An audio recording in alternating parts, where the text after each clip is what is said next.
Bom dia a todos. Agora eu vou chamar a nossa colega Karina, nossa querida conselheira, para que a gente possa iniciar a nossa live aqui. ESA. Ela está no link da ESA DF.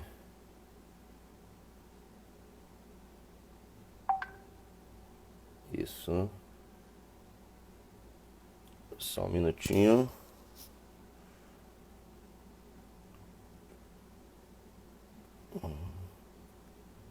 Adicionar.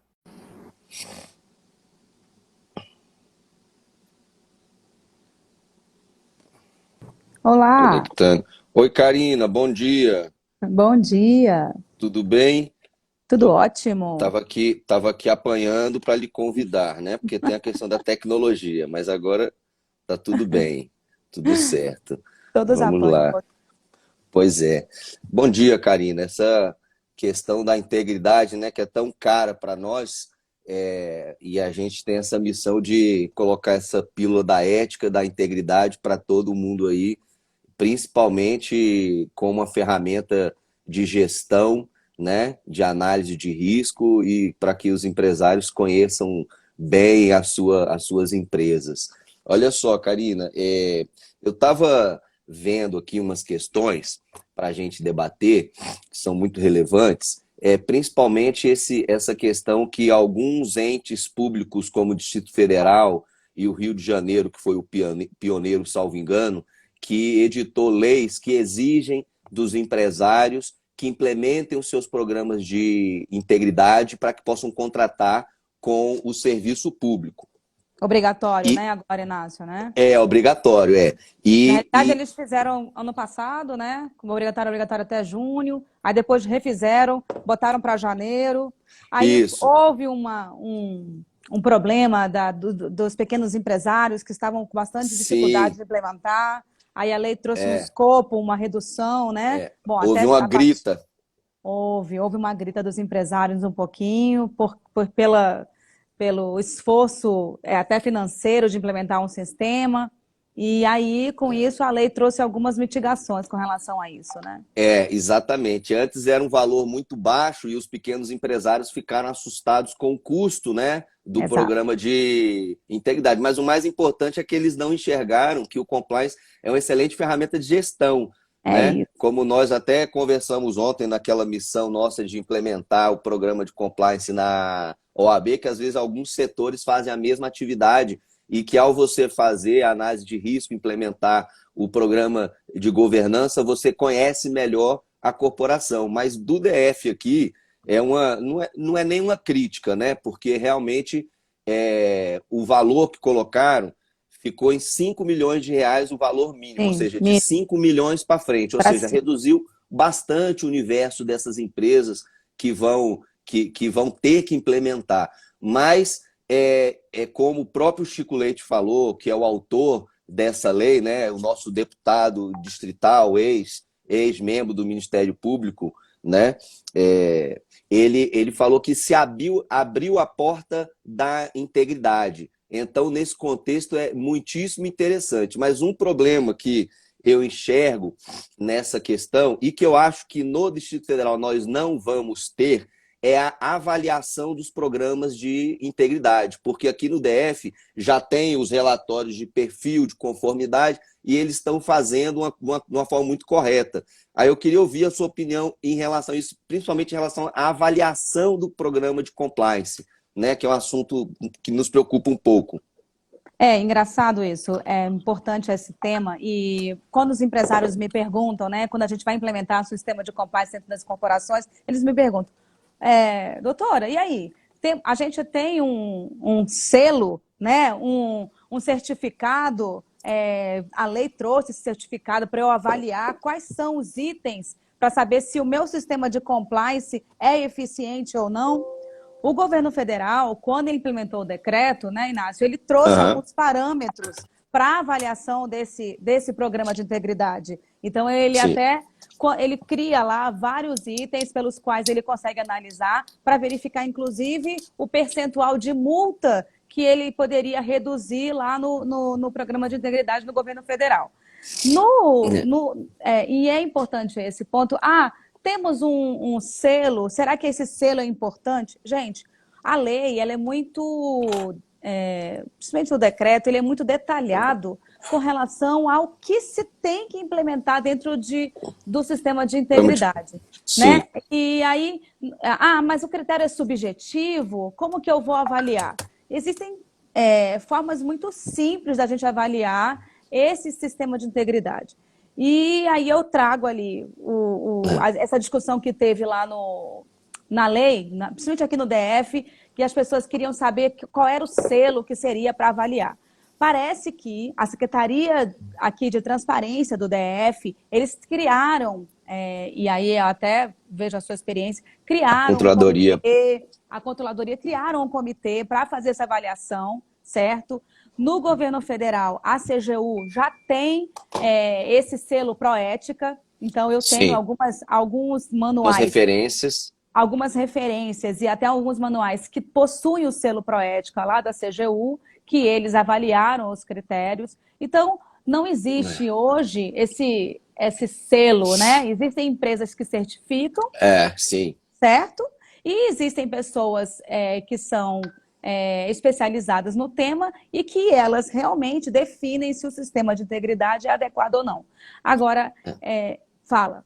Não, desculpa, é que eu acho assim, a questão da avaliação propriamente, porque tanto o decreto do Distrito Federal, ele traz o relatório de perfil, de conformidade, ele diz que vai ter que ser implementado no SEI, ele tem lá vários requisitos, ele é muito bacana. Da mesma forma, o decreto 8420, que regulamenta a lei anticorrupção, a 12846, possui lá vários critérios, etc. Mas na hora de aplicar os critérios é que é meu receio.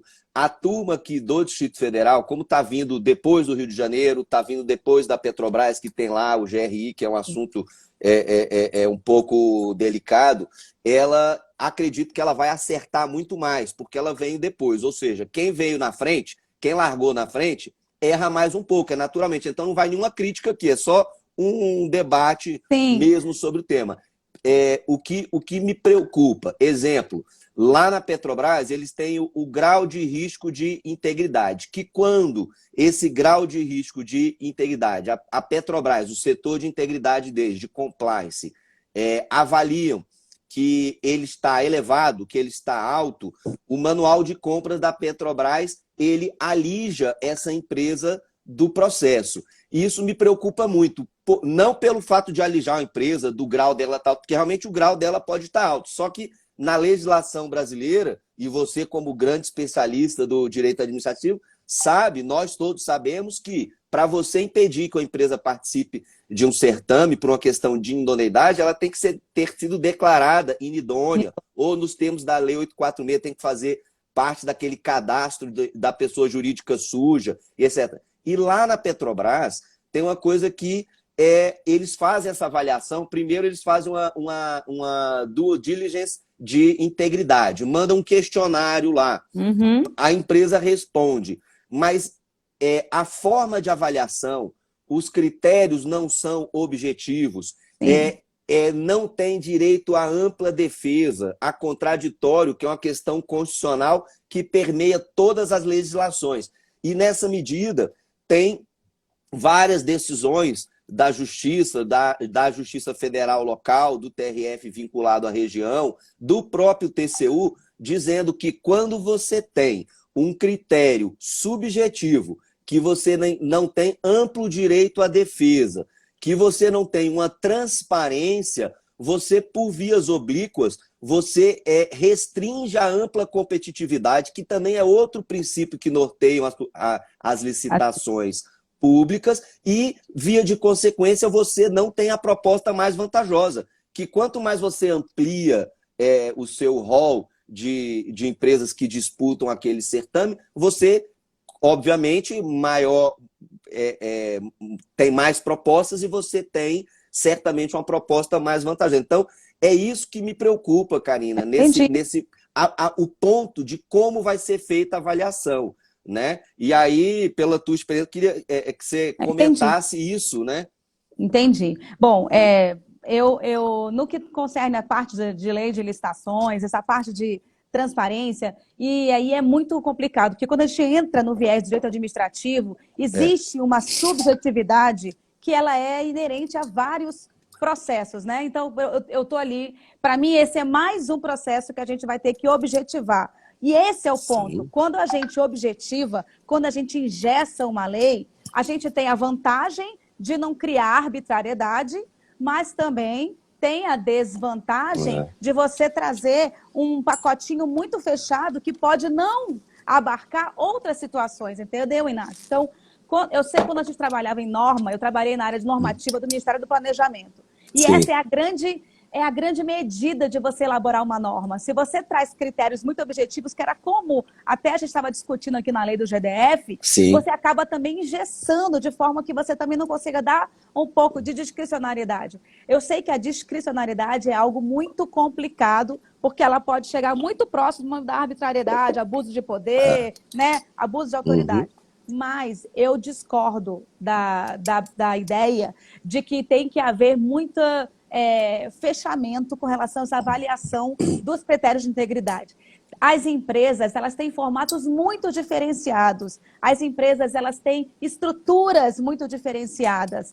Então, mesmo quando a gente está trabalhando com a 8666, quando a gente está trabalhando com a lei de licitações, quando a gente pega uma licitação, por exemplo, eu estou lá fazendo uma licitação. Aí caramba, a pessoa entregou os documentos de habilitação, mas tem duas declarações ou alguns documentos que ela não entrega. Até na própria lei já existe ponderação de princípios, em que muitas das vezes eu uso, a gente permeia o formalismo moderado, né? Não é o formalismo exacerbado. Então, às vezes, eu até contrato uma empresa que ela não tem toda a documentação, que ela não demonstrou, mas a proposta dela é mais vantajosa. Então, aí, nesse caso da avaliação de integridade, como que a gente vai avaliar? Eu concordo, a Petrobras, eu sei porque eu já participei de algumas empresas que fizeram esse relatório de DDI, e aí aquelas perguntas exaustivas, e no final a gente entrega, aí a empresa simplesmente ela não é aceita. E ela não tem uma resposta, a gente faz inúmeras solicitações, faz pelo portal da transparência, que não tem, enfim,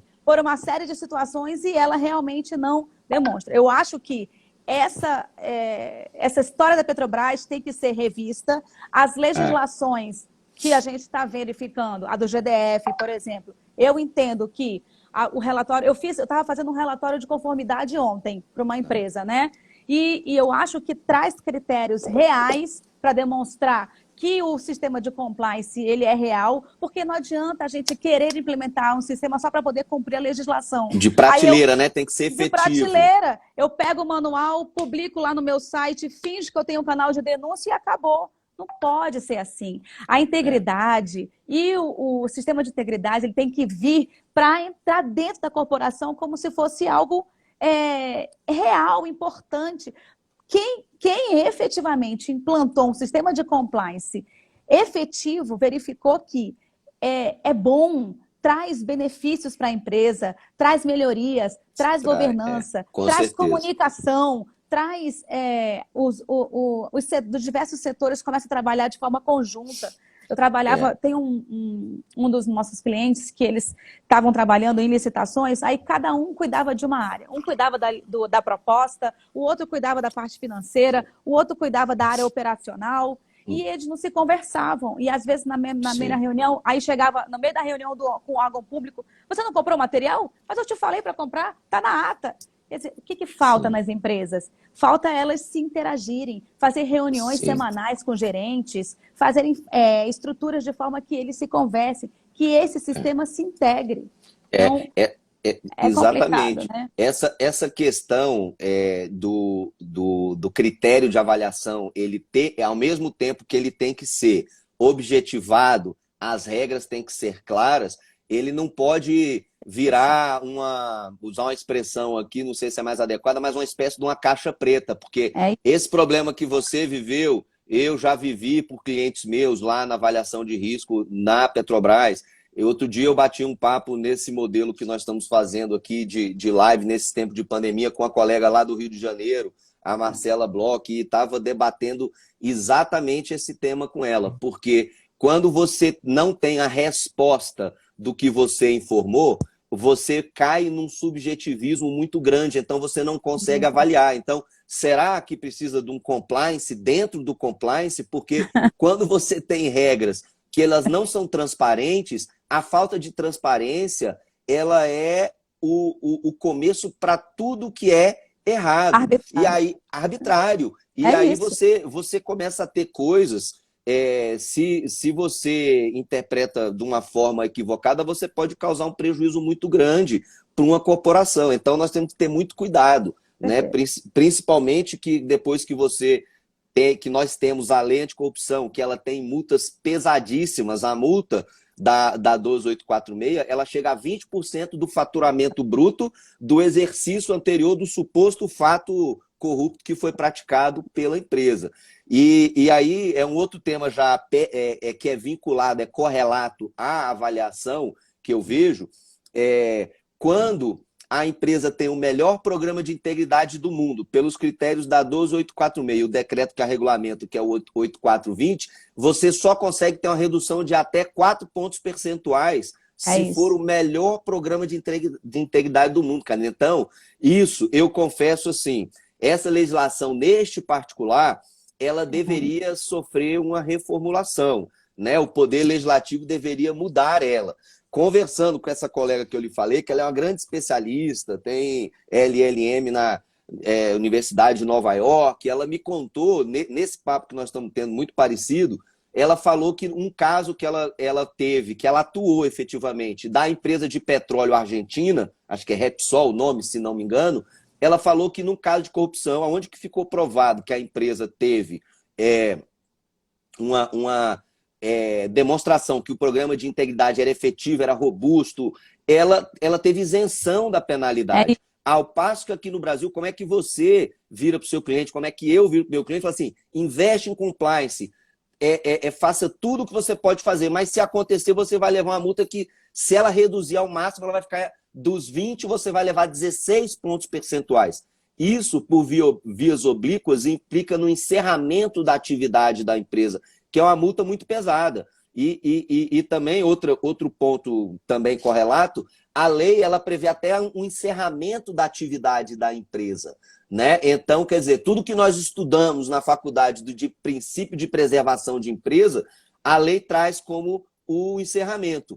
E aí, linkando a lei anticorrupção com a Lei Geral de Proteção de Dados, eu enxergo que a Lei Geral de Proteção de Dados ela está mais moderna nesse sentido, porque quando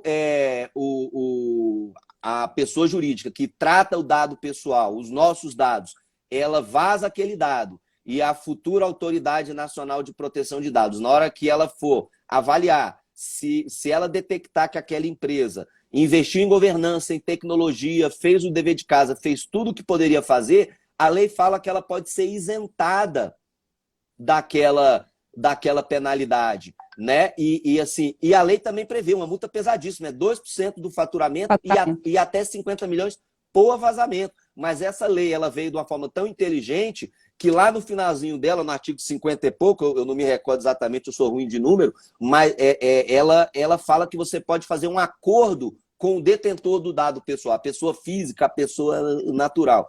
Então, em um paralelo com as consequências e a forma de solução do problema da Lei Geral de Proteção de Dados, num cotejo analítico com a Lei 12846, a gente tem uma discrepância muito grande, Karine. E aí é uma preocupação. Então, você alia esses elementos. Eu trago mais algumas coisas ainda para você. Ainda antes disso, né?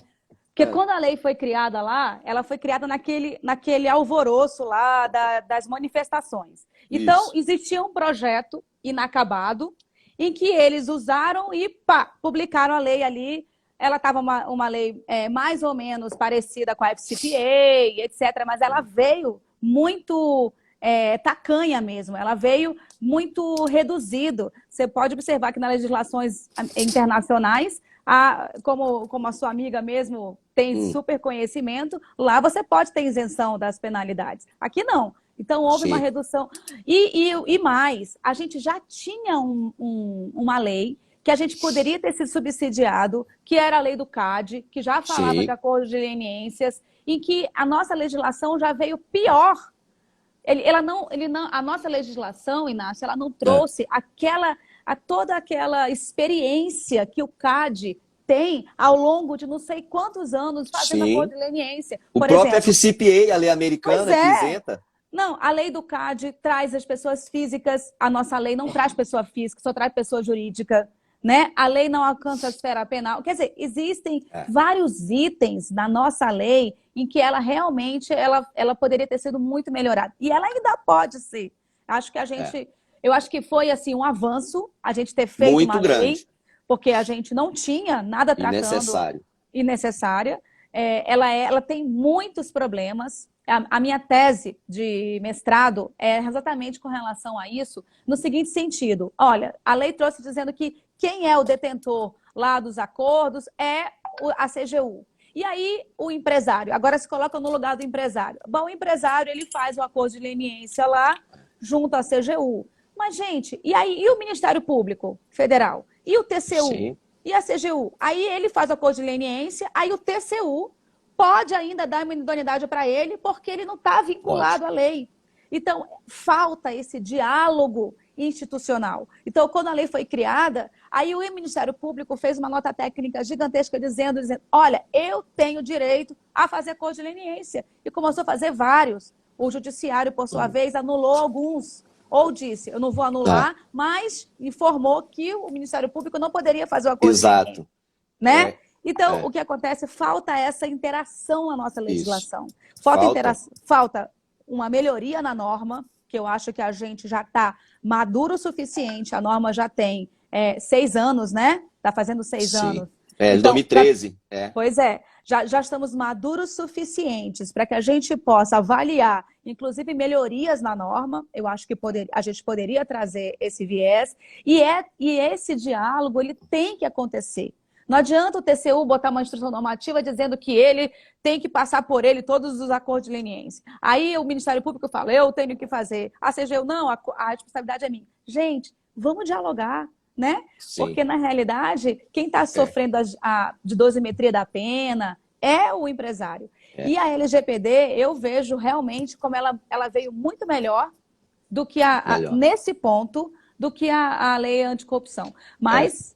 eu acho que a gente pelo menos, né, Karina, a LGPD tem uma porta a ser batida, que vai ser a da Autoridade Nacional de Proteção de Dados. Já a lei anticorrupção é um sistema multiportas, como você muito bem colocou. A lei anticorrupção ela é na esfera civil e administrativa somente da pessoa jurídica, com critério de julgamento objetivo, né? Então, você não discute ali a culpa, você já vai na responsabilização, porque responsabilidade penal de pessoa jurídica no nosso ordenamento jurídico é só no crime ambiental, né? Então a gente tem essas coisas. E assim, falando em necessidade de evolução legislativa, e linkando com o CAD, o Alexandre Cordeiro, que é o superintendente do CAD, ele tem um artigo, você conhece ele, é um cara extremamente qualificado, ele tem um artigo, pois ele escreveu dizendo o seguinte, que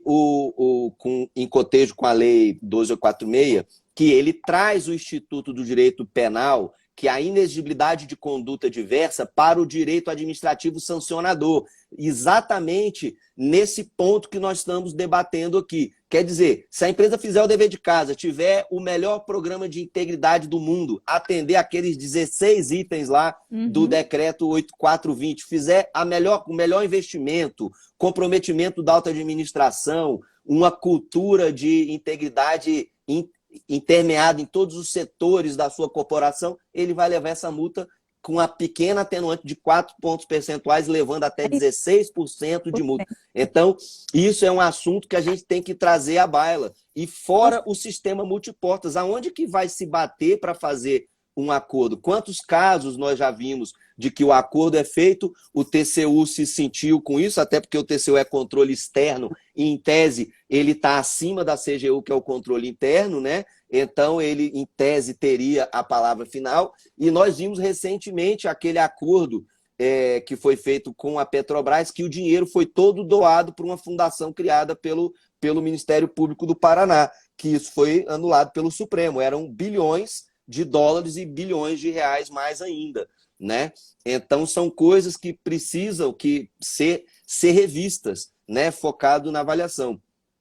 Tem uma pergunta aqui, Inácio. Ó. Os doutores consideram a prorrogação da vigência da LGPD benéfica?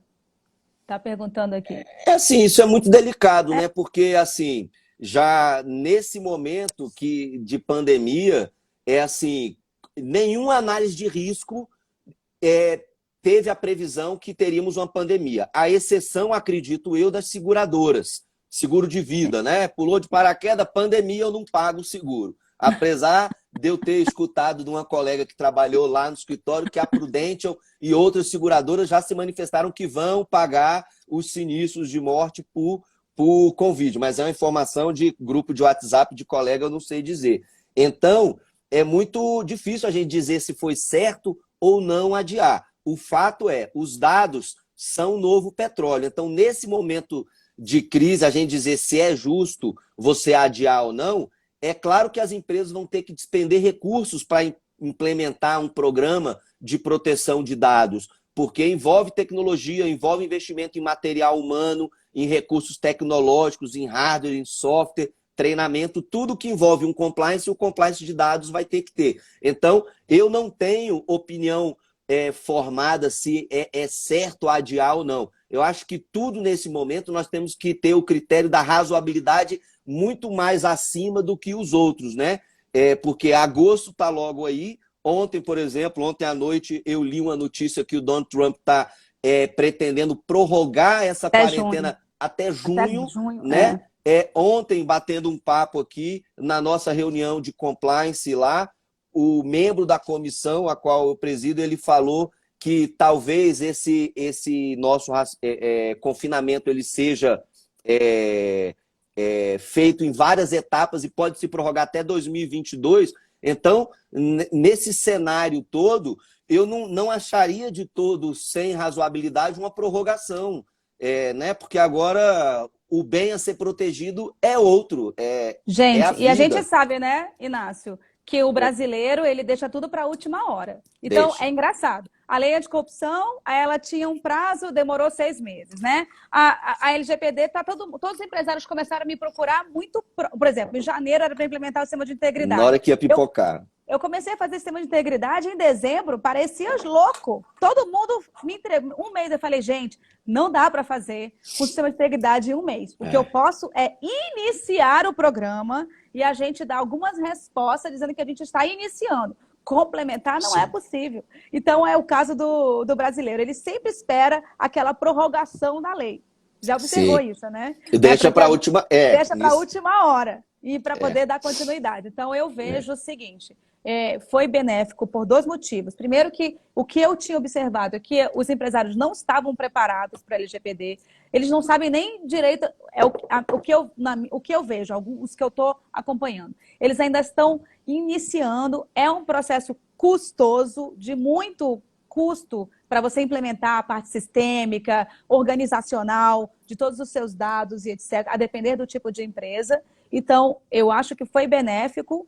Primeiro porque as pessoas estão com dificuldade de se encontrar, de se locomover, de pegar, de olhar até, né, a própria empresa para verificar isso. E segundo, que o que eu vejo, o que eu tenho visto aqui, é que na realidade brasileira os empresários ainda não estão adequados a dar cumprimento à LGPD.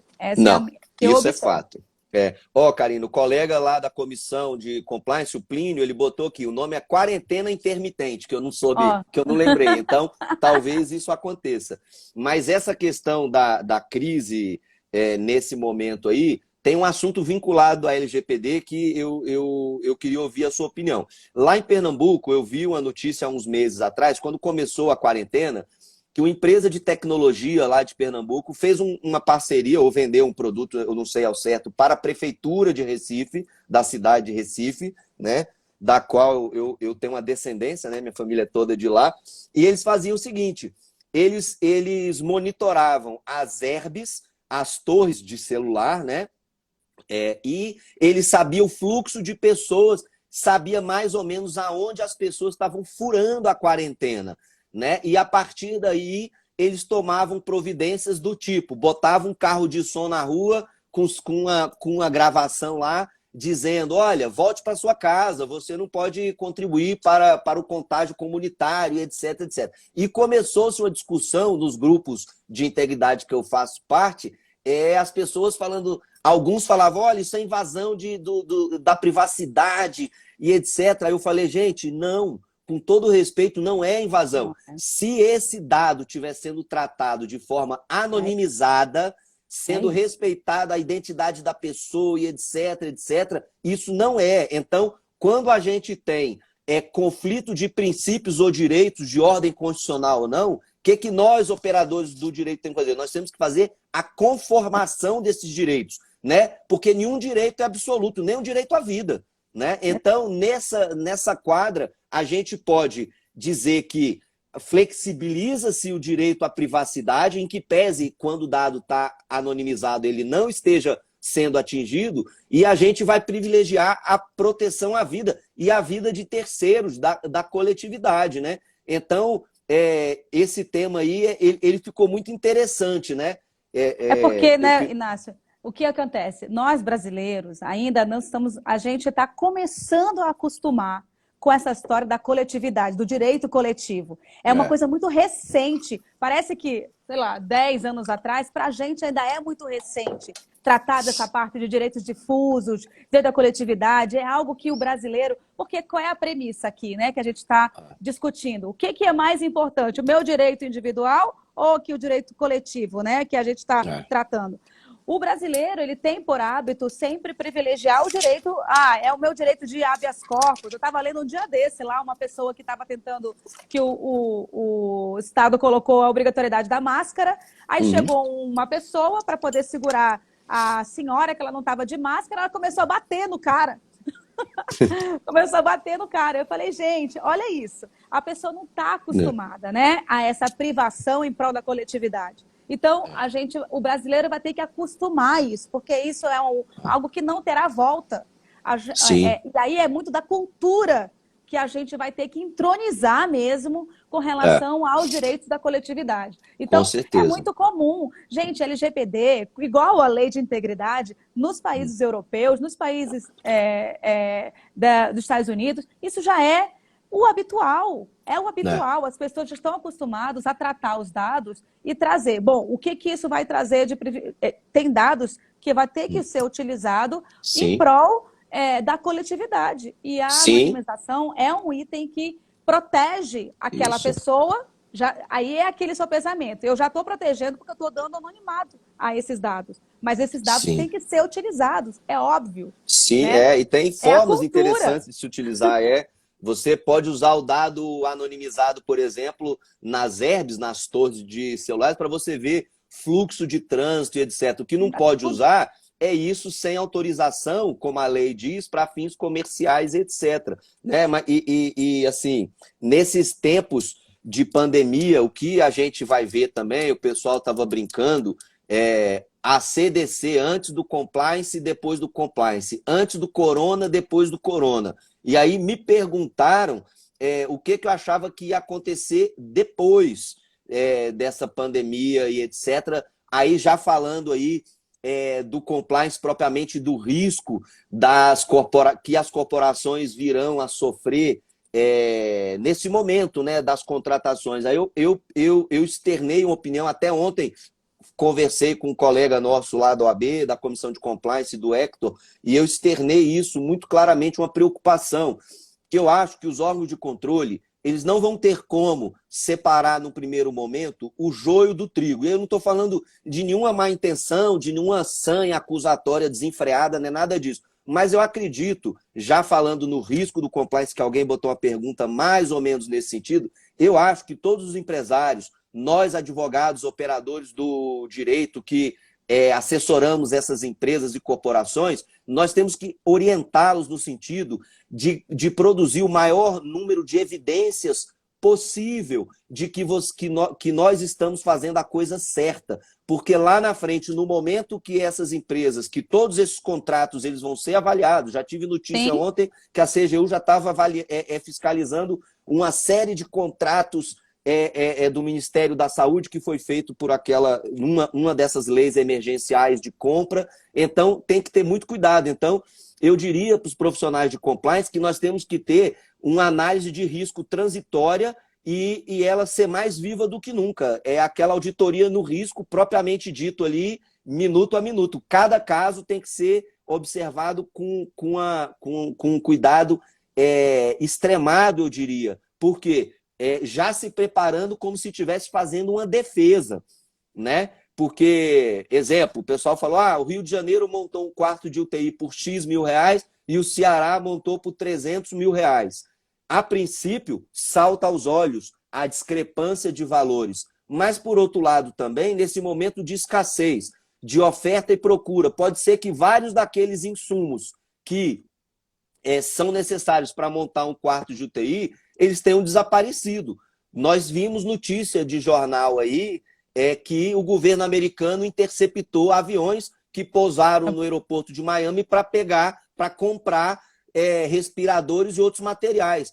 E o preço disso, será que não subiu tanto, que não se... Então, tudo isso tem que ter muita cautela. O gestor público, a empresa que está vendendo, ela já tem que criar todas as evidências para uma futura defesa, porque uma certeza eu tenho, todas terão que prestar explicações aos órgãos de Sim. controle, ao Ministério Público, à CGU e isso. O que você acha, minha amiga?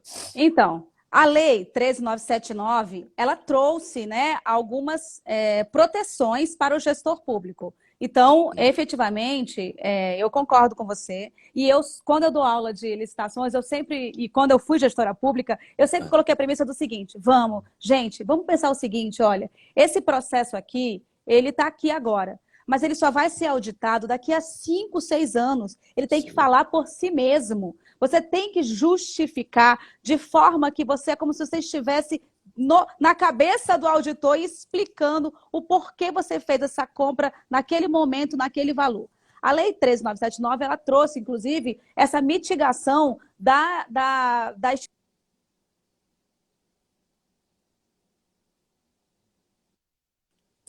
Então, ela disse o seguinte, olha, você pode justificar, você pode até comprar acima do preço de mercado, desde que você justifique. Então, o que eu falaria para esse gestor, por exemplo, que comprou muito maior essa área de UTI aí, que foi 3, 5 vezes mais o preço do que aquele que comprou por 300 mil. Justifique o momento, porque se você tem o motivo que está elencado lá no artigo 4º da Lei 13.979, né, que defina que você conseguiu colocar o nexo causal daqueles 5 pontos ali que a lei descreve e dizendo o seguinte, olha, naquele momento o preço que eu consegui foi esse, olha, o que eu consegui foi essa estimativa.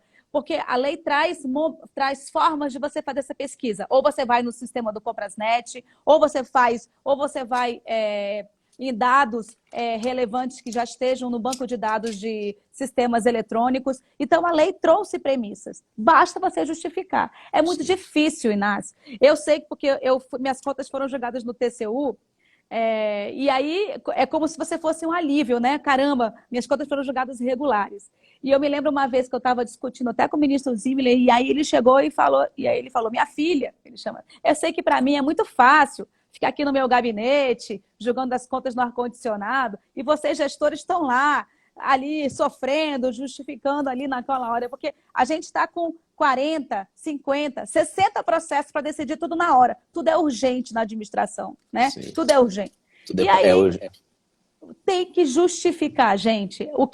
A premissa vão ser julgados, eu acho que vai haver um olhar um pouco mais sereno, é o que eu acho, com relação ao Tribunal de Contas, com relação a essa pandemia, né? Então, o cara que comprou por 1 milhão, se ele justificar e demonstrar que ali o que está sendo sopesado é a vida, ao invés de uma lesão ao erário ou de um preço acima do mercado, e ali você tem que justificar e tocar. Exato. O que não pode é deixar a máquina ficar parada e não pode deixar as pessoas morrer. Não, com certeza não, né? Quem está com a caneta na mão e é gestor, e precisa tomar decisão, ele tem que tomar muito cuidado. Então, é exatamente isso que você falou. O gestor de hoje... Aí eu tenho mais uma resposta. Claro, desculpa. Aí ontem eu fui entrevistada pela Forset, que é lá de São Paulo, e aí fizeram uma pergunta assim, doutora, e por causa da pandemia, as empresas não precisam dar continuidade ao sistema de compliance, né? Aí eu olhei assim, não, agora é que elas têm que dar mais ênfase ao sistema de compliance. Exato. Porque os riscos agora são muito maiores.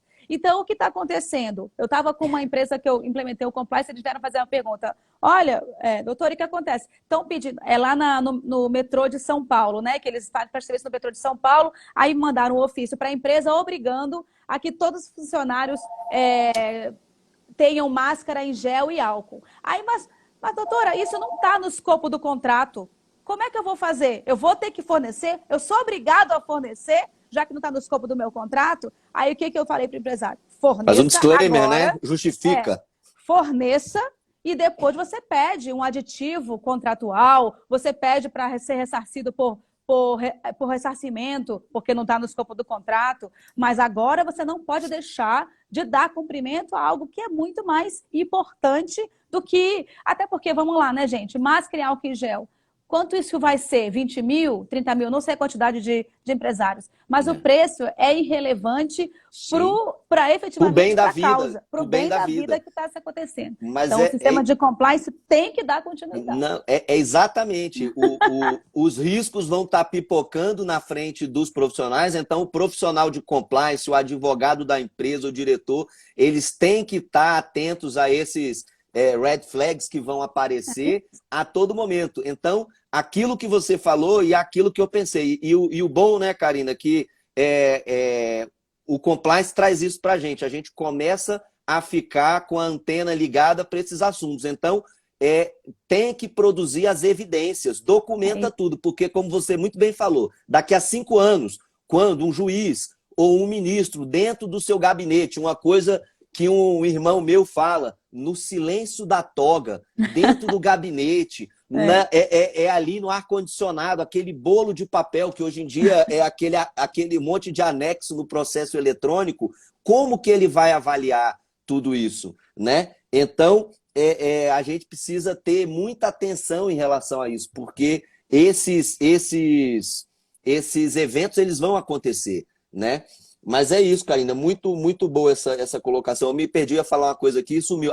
Cumprimentar aí nosso presidente Délio, entrou aqui, Paulo Maurício. Antônio Alberto Vale Cerqueiro, o ex-presidente Juliano Costa Couto aí também, nesse sentido. Então, a gente precisa se atentar bastante a isso, né? Nesse momento. Voltando para nosso compliance aqui, né? Que é o nosso tema, que é o nosso tema principal, né, Sim. Inácio? Eu estava vendo alguns dados, né? E até voltando um pouquinho na história aqui do compliance. O Brasil, ele pela percepção de corrupção que eu tenho aqui nos dados, ele está em 79, acima um pouquinho da China e da Índia. Então, você observa que o Brasil ele ainda tem esse viés, né, ainda muito enraigado da corrupção. E aí, esse tema da corrupção e da lei anticorrupção, da lei de compliance, da proteção ao dinheiro público, a gente tem que trazer essa experiência internacional para dentro do Brasil. E eu vejo essa que falta no brasileiro. Qual é a palavra que a gente pode dizer? Você está ali, você conseguir entender o sistema de integridade e você simplesmente começar a incorporar isso como algo habitual e não como algo ruim. Introjetar a cultura, né? Realmente praticar aquilo. E não como algo ruim. Então, quando eu vou fazer meus treinamentos de compliance, eu sempre falo assim, gente, vamos lá. Você está aqui, está andando aqui no chão, aí você encontra uma nota de R$100 no chão. Aí você, caramba, olha para um lado, olha para outro, né? E pega a nota de R$100. Aí eu faço essa pergunta para as pessoas. E aí, isso é um ato de corrupção? Não. Como aqueles jargões, né?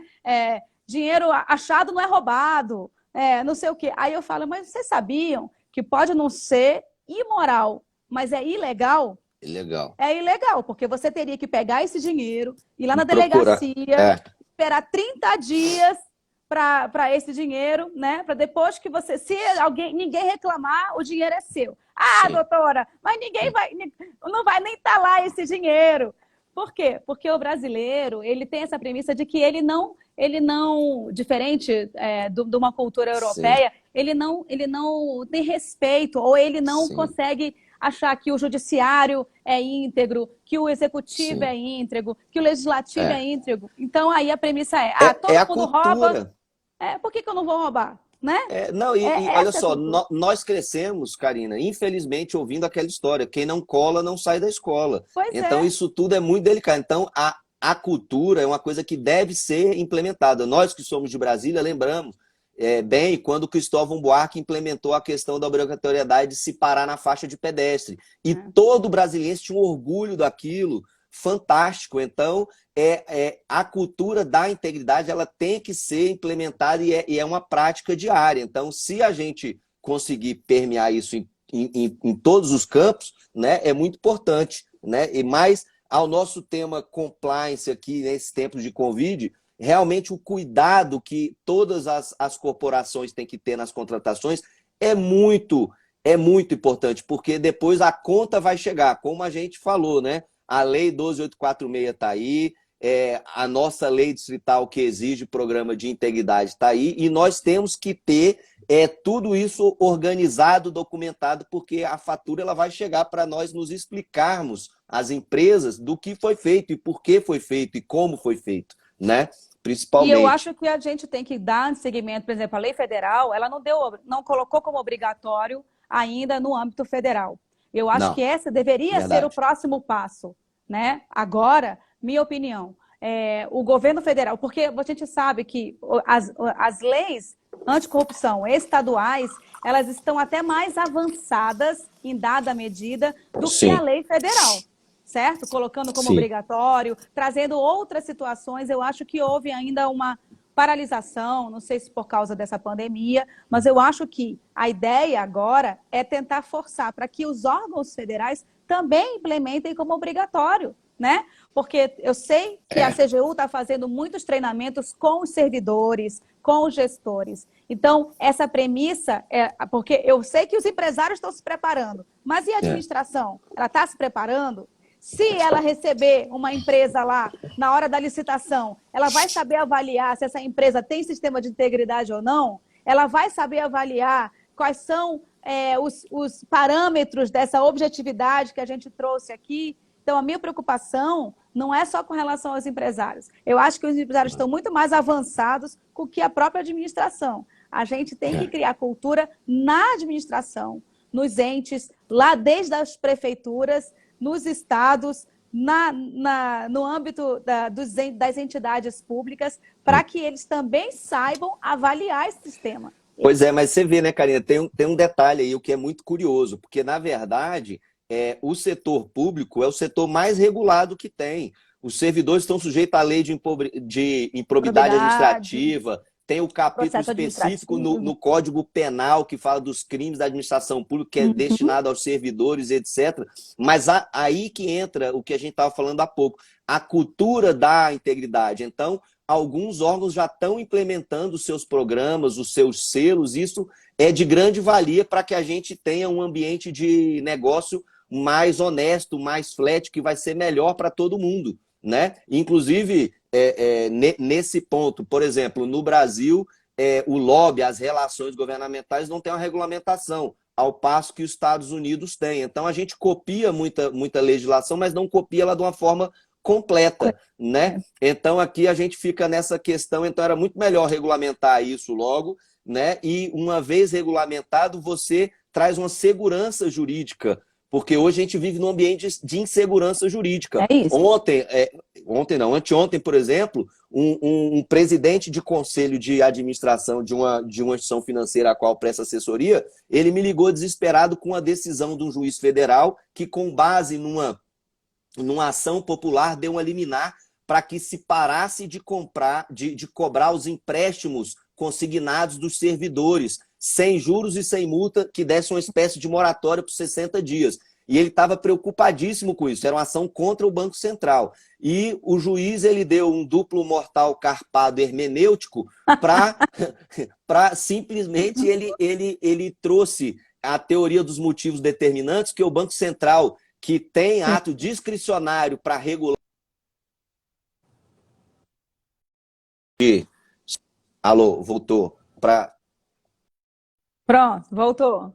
Voltou, porque não tinha botado aquele. Tocou uma ligação aqui. Então, ele tomou essa decisão com base neste momento de pandemia, essa decisão dessa semana passada, que obviamente o TRF suspendeu a segurança, né? Deu lá uma liminar. Então, porque ele entendeu que para aumentar, já que o banco tinha conseguido aumentar a liquidez para emprestar mais dinheiro por reversão de provisão, ele entendeu que tinha que dar uma contrapartida lá para o cliente do banco e mandou parar de pagar. Então, veja bem o momento de insegurança que nós estamos vivendo. Né? Então, se tivesse já uma espécie de programa de integridade dentro do Poder Judiciário que ainda não tem e vai ter que chegar a esse momento, esse tipo de decisão ele jamais poderia ter acontecido. Né? Uma reflexão aí, né? Eu acho que a projeção, ela vai ter que agora vai ter que entrar nos poderes. Eu estava até discutindo até na nossa aula do mestrado com a professora Marilda, que ela é especialista na área de eleitoral, né? E ela falou, e a gente até fez um projeto para implementar o compliance nos partidos políticos, né? Porque existe dentro dos partidos políticos essa discussão, como é que são eleitos os líderes. Então, é uma coisa muito fechadinha, né? Então, como é que a gente vai dar essa transparência, né? E aí é o ponto que do início lá, no seguinte sentido, compliance, transparência, LGPD, são pilares em que agora o Brasil vai ter que implementar, são pilares em que cada vez mais a gente vai ter que entronizar. E a minha tese de doutorado é a seguinte, Inácio. Por que o Chile é um país, ele tem mais ou menos semelhanças ao nosso, é um país, em tese, né, do subdesenvolvido, eu não gosto de dizer subdesenvolvido. Em desenvolvimento. Em desenvolvimento, certo? E por que ele está lá no ranking como o 7º país menos corrupto e nós estamos lá no 78, gente?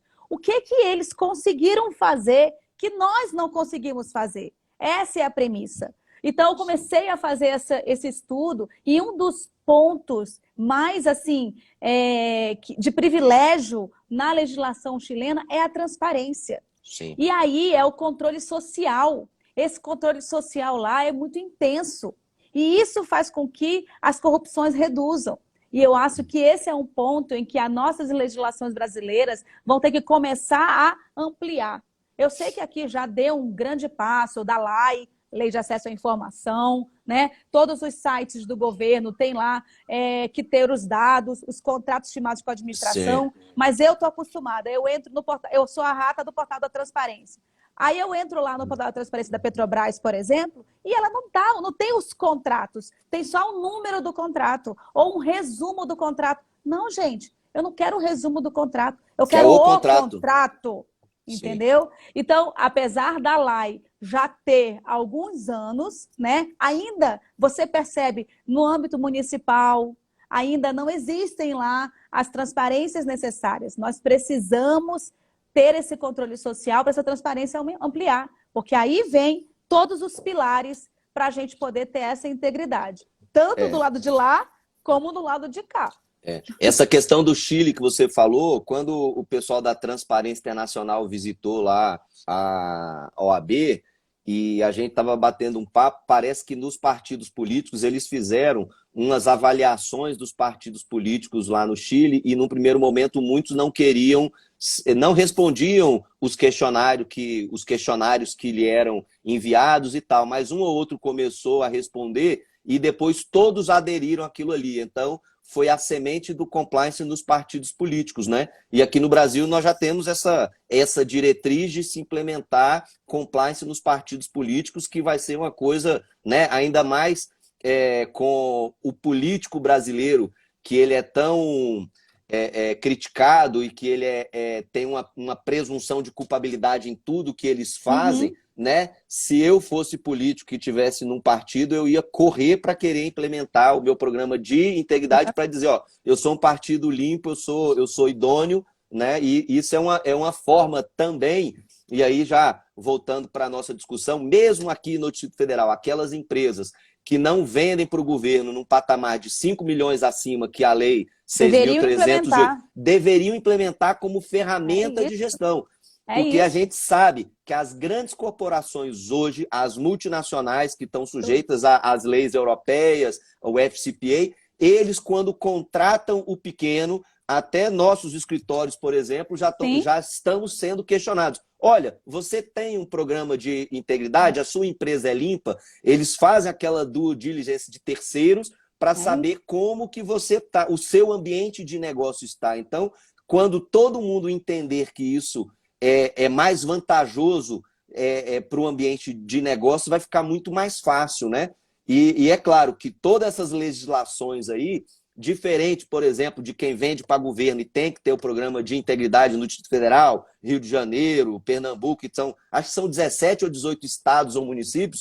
Exemplo, a Lei Geral de Proteção de Dados, ela vai, o cidadão da padaria da esquina, a lojinha que você faz o reparo no seu carro, ela vai ter que ter, porque se ela vazar o seu dado, ela vai ter que ter um programa de integridade de dados, de proteção de dados, que ela também vai estar sujeita à multa. Então, Karina, nessa medida, eu acho que a Lei Geral de Proteção de Dados, como a gente, no começo do nosso papo, a gente falou, que ela é muito mais moderna que a Lei Anticorrupção, na aplicação das penalidades e das atenuantes e etc., ela vai divulgar, ela vai difundir muito mais essa cultura, ela vai espalhar muito mais, porque ela vai em todas as corporações. Até um condomínio, que para quem mora em apartamento como eu, o dado do seu visitante lá, que está registrado na sua portaria, ele vai ter que ter um tratamento específico, por prazo certo e por aí vai, né? Então, são coisas curiosas que estão acontecendo, né? E já não era sem tempo, né? A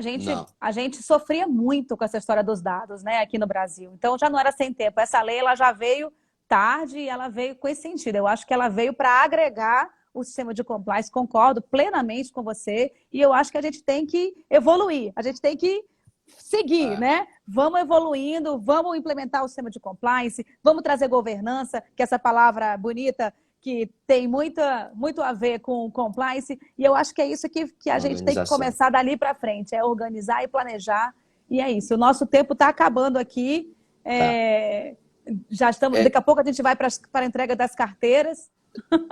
Daqui a 3 minutos, né? 3 minutos. Então eu queria eu vou agradecer muito o seu convite, Inácio. É um prazer falar sobre sistema de compliance. Eu acho que é um tema instigante, é um tema inovador, apesar de já ter 6 anos, mas é um tema em que eu acho que a gente galgou passos importantes, mas tem muitos passos ainda que o Brasil tem que galgar para...